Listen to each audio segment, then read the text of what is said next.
Good morning, everybody. My name is Julie Moore. I am Learning Outcomes Committee Chair and an English faculty here at Green River. And I'm talking to you a little bit about outcomes at Green River College.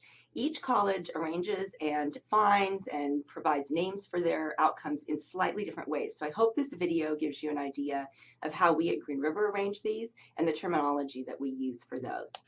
So there are three main types of outcomes at Green River when we talk about these. The first one is the course outcome, and these have to do with very course specific. The language is on your CAR, your course adoption revision, and we try to keep this language consistent across all courses. So if you're teaching English 101, all sections of English 101 would have these same outcomes. So that has to do with what a course outcome is. The program outcome has to do with all the courses in a specific program or department. So we really define this in terms of department.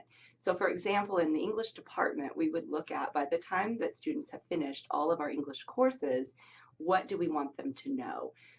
Program can also be a little bit tricky as you dance over into the areas of, let's say, health sciences, where you've got a program which is occupational therapy assistant, but it's also a degree. So there's going to be a little bit of gray area there.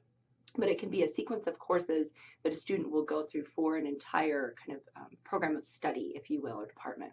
The last is the campus-wide outcomes, and these cross disciplines. So this is where we're going to look at what do students know by the time they are done with all of the cumulative courses they might take, let's say for an AA degree. What do all those add up to? So let's talk first about the course outcomes. So once again, they're on the CAR for the course.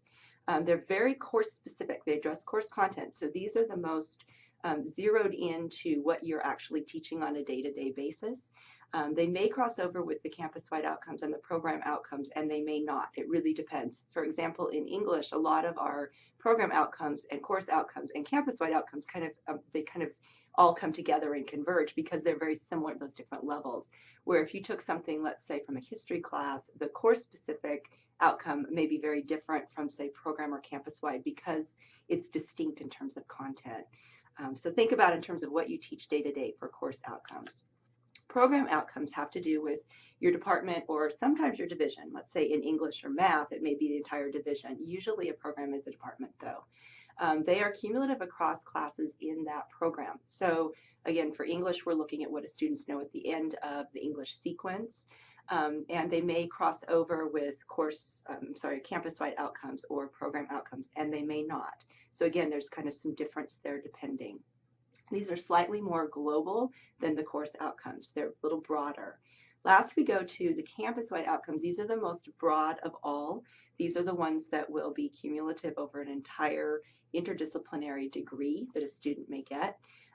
These were developed at Green River by faculty, so they're very owned and grounded in what faculty have determined students should know at the end of their degree. One or more of them is integrated into every CAR or course on the campus, so students are working on these throughout their degree.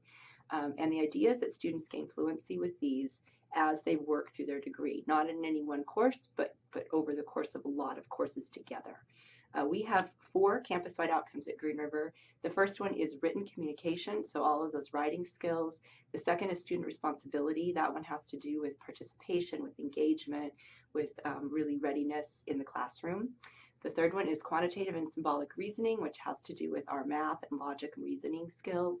And then critical thinking is the last, having to do with things like analysis and synthesis and that kind of that critical metacognition sometimes. So those are the 3 different levels of outcomes that you're going to hear when we're talking about Green River, and we should be engaged doing all 3 of those pretty simultaneously, but at different levels at different points in our teaching.